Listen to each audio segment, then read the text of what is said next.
Human rights are women's rights, and women's rights are human rights. Hello, gentlemen.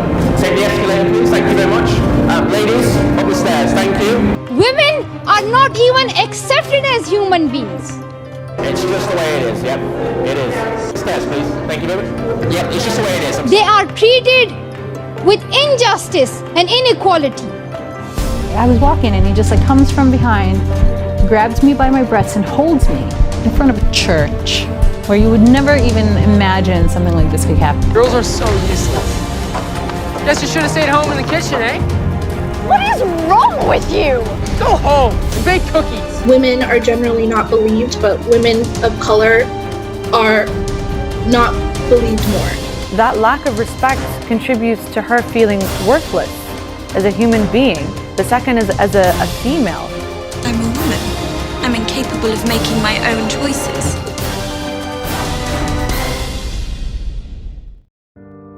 Di sini saya akan memberitahu tentang beberapa isu feminisme yang saya ketahui, yaitu seperti mulai dari stigma masyarakat. Masyarakat berpikir bahwa perempuan itu tidak cocok di ranah publik karena masyarakat berpikir perempuan itu adalah makhluk yang lemah dan emosional. Yang kedua, menurut saya di sektor pendidikan, karena perempuan dianggap jika sudah menikah akan mengurus keluarga, maka banyak berpikir bahwa perempuan itu tidak perlu berpendidikan tinggi karena mereka tidak akan bekerja nantinya. Banyak orang yang berpikir seperti itu.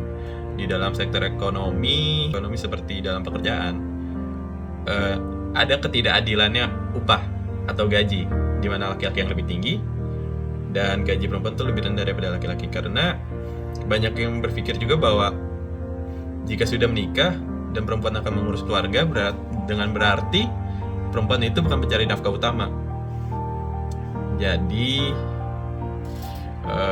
perempuan itu mendapat gaji yang tidak adil karena perempuan hanya dianggap membantu saja, bukan pencari nafkah utama.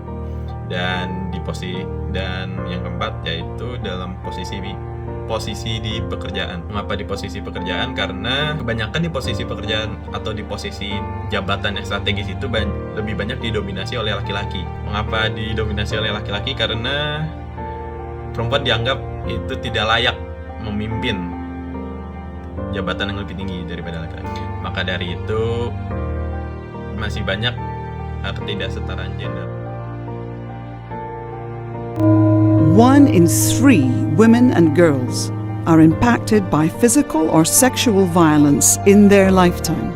Over 2.7 billion women are legally restricted from having the same choice of jobs as men. Women make up only 22.8% of the world's parliamentarian seats. 99% of all maternal deaths occur in developing countries. Out of the 757 million adults who cannot read or write, 2 out of 3 are women. 603 million women live in countries where domestic violence is not considered a crime. Around the world, we still have a very long way to go before every woman and girl has access to equal rights.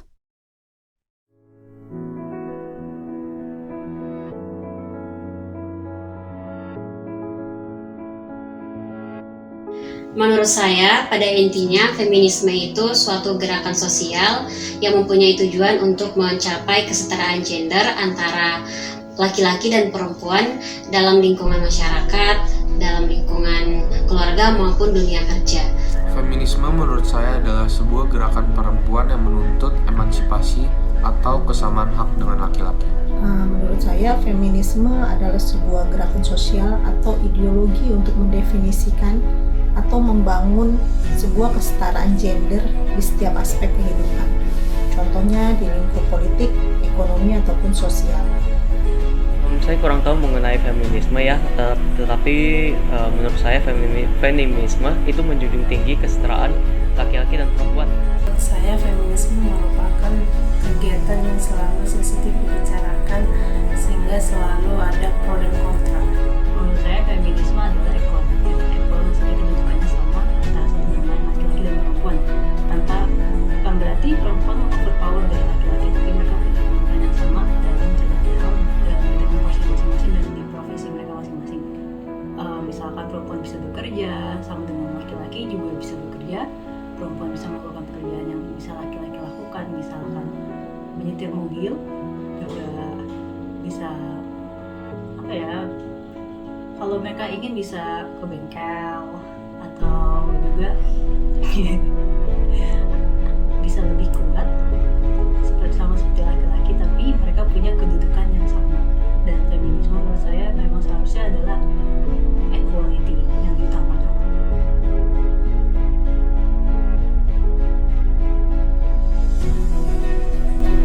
Feminisme merupakan sebuah gerakan yang dimana orang-orang tersebut menyadari bahwa adanya ketidaksetaraan gender yang terjadi di lingkungan kerja, di tengah-tengah masyarakat, ataupun di lingkungan terdekat kita, yaitu keluarga.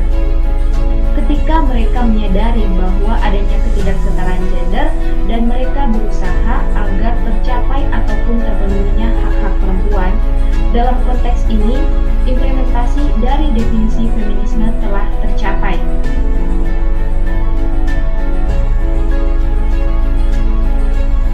Pada awalnya, kaum wanita di Amerika tidak diperkenankan membuat keputusan di rumah tangganya sendiri karena selalu diatur oleh laki-laki, mulai dari keluarga, hak milik, maupun anak-anak.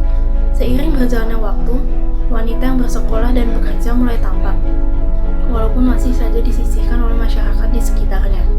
Usaha-usaha untuk memperbaiki kedudukan wanita dalam keluarga maupun masyarakat dimulai tahun 1800-an. Perguruan tinggi mulai membuka kesempatan pada wanita, sehingga organisasi-organisasi pun bermunculan dan mereka bisa memperdengarkan suaranya ke publik. Gerakan kaum wanita mulai menuntut persamaan hak, karena mereka merasa diperlakukan tidak adil dalam pekerjaan dan upah. Pada tahun 1848, diadakanlah konferensi nasional pertama di New York, yang pada intinya membahas bahwa laki-laki dan wanita diciptakan sama. Usaha kaum wanita dalam hal ini mulai menampakkan hasil, dengan didukung oleh pemerintahan pada waktu itu, yaitu Presiden Woodrow Wilson. Mulailah banyak sekolah didirikan agar wanita dapat belajar. Kemajuan lain tampak pada wanita yang bekerja. Terjadi peningkatan drastis setiap tahunnya pada jumlah wanita ini. Pendidikan juga mulai semakin maju untuk wanita. Tapi sebaliknya, perkembangan di bidang politik tidak secepat perkembangan di bidang pendidikan. Namun usaha-usaha terus dilakukan untuk perbaikan kehidupan politik wanita, terutama dalam usaha menuntut persamaan hak antara wanita dan pria. Kesetaraan gender hingga membahayakan perempuan. Pemerkosaan menjadi kejahatan paling umum keempat terhadap perempuan di dunia. Kesetaraan gender di dunia telah menimbulkan bahaya bagi semua perempuan di Indonesia dan menimbulkan ancaman yang terus menilai mereka dengan hak berada. Masalah pelecehan tersebut menjadi salah satu yang akan terus berlangsung jika hal itu tidak berubah. Relasi dari globalis ini saat ini ditandai oleh dua realitas yang sangat berbeda. Perkembangan ekonomi dan teknologi yang besar di satu sisi dapat mengurangi pemerkosaan yang terjadi dalam banyak kasus menyebabkan kematian perempuan. Jika pemerkosaan terjadi berulang, mencerminkan bahwa diskriminasi gender dan kasta berluas di Indonesia. Pada awalnya, gagasan feminisme di Rusia yang pada perkembangannya digambarkan secara ironis sebagai gagasan radikal bahwa perempuan adalah manusia pertama kali muncul di Rusia pada 1850-an. Di Rusia, ini tak menjadi masalah, karena tak seorang pun terlepas dari jenis kelaminnya berhak memilih hingga tahun 1905. Pada awalnya, para feminis fokus untuk menyediakan pendidikan dan pekerjaan yang layak bagi para perempuan di era Kekaisaran Rusia. Sampai tahun 1868, kaum perempuan tak memiliki akses ke universitas dan perempuan lajang rentan lemah secara finansial. Maria Trubnikova, Nadezhda Stasova, dan Anna Filosova membentuk 3 serangkai aktivis pekerja keras yang mengejar perubahan. Ketiganya sama-sama terlahir dari keluarga aristokrat yang miskin. Mereka berusaha keras untuk membantu perempuan lain dengan menciptakan lapangan kerja bagi penerjemah dan guru, menciptakan kursus pelatihan dan pengajaran. Mereka juga memanfaatkan koneksi mereka di pengadilan untuk melobi isu pendidikan perempuan. Setelah revolusi Februari 1917, berbagai organisasi wanita melancarkan demonstrasi dan memicu perdebatan di media, menekan pemerintahan, sementara Rusia untuk memberikan hak suara kepada perempuan. Pemerintah mengabulkan permintaan itu dan Rusia menjadi salah satu negara Eropa pertama yang memberikan hak pilih bagi kaum perempuan. Menyusul revolusi Bolshevik pada Oktober 1917, Alexandra Kollontai ditunjuk sebagai komisaris rakyat untuk kesejahteraan sosial. Ia menjadi menteri perempuan pertama di dunia, sebagai kaum feminis utama di antara kaum Marxis. Kollontai mendirikan dan bekerja di Zenotel, sebuah organisasi pemerintah yang mendukung perempuan Soviet dari 1919 hingga 1930. Ia juga mendukung gagasan cinta bebas yang menekankan bahwa perempuan bebas memilih dan mengubah pasangannya. Meski demikian, euforia tak bertahan lama. Di bawah Joseph Stalin, pemerintah mengalihkan perhatiannya kembali ke sistem keluarga tradisional. Negara melarang aborsi dan menekankan hubungan di luar pernikahan. Setelah mengungkap lingkaran feminisme, pihak berwenang memaksa ketiga kontributor utama perempuan dan Rusia untuk pindah ke luar negeri. Namun, hal ini tak menghancurkan semua harapan atas persamaan hak bagi perempuan di Rusia. Apabila tadi kita telah melihat gerakan feminisme di berbagai dunia seperti di Amerika Serikat, di India dan juga di Rusia, saat ini kita akan melihat gerakan feminisme yang terjadi di Indonesia. Gerakan feminisme di Indonesia itu telah ada sejak pada zaman kolonial Belanda, di mana pada saat itu R.A. Kartini menjadi salah satu tokoh yang paling berpengaruh bagi perempuan Indonesia pada zaman itu. Kemudian berlanjut pada masa kependudukan Jepang, di mana organisasi perempuan saat itu memperjuangkan pemberantasan buta huruf dan berorientasi pada pekerjaan sosial.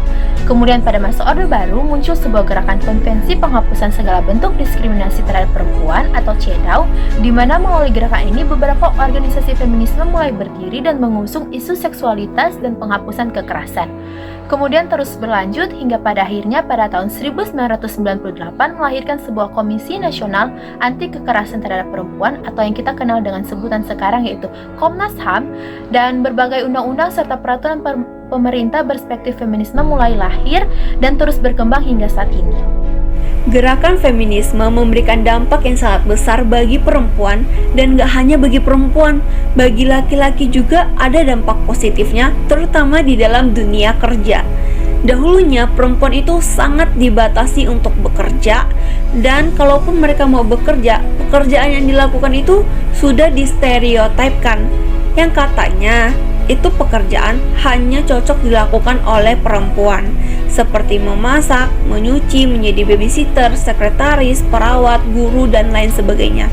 Saya tidak mengatakan bahwa pekerjaan-pekerjaan tersebut rendah atau tidak baik. No, bukan. Tapi gerakan feminisme ini memperjuangkan hak, mau mengeklaim kembali hak perempuan yang selama ini dibatasi oleh stereotip pekerjaan tersebut. Dengan adanya gerakan feminisme, perempuan-perempuan bisa bebas mengekspresikan dirinya, melakukan pekerjaan-pekerjaan yang mereka sukai atau inginkan, dan mereka bisa gitu. Jadi tidak dibatasi oleh stereotip pekerjaan lagi. Dengan adanya gerakan feminisme, laki-laki juga diuntungkan. Misalnya ada laki-laki yang suka memasak, tapi kalau misalnya ada stereotip pekerjaan, laki-laki ini jadi tidak bisa mengekspresikan bakat mereka dengan menjadi seorang juru masak.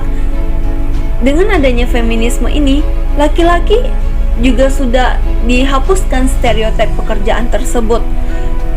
Dunia hari ini, dalam dunia kerja yang kita lihat hari ini, itu semua adalah hasil dari perjuangan para feminis di masa lalu.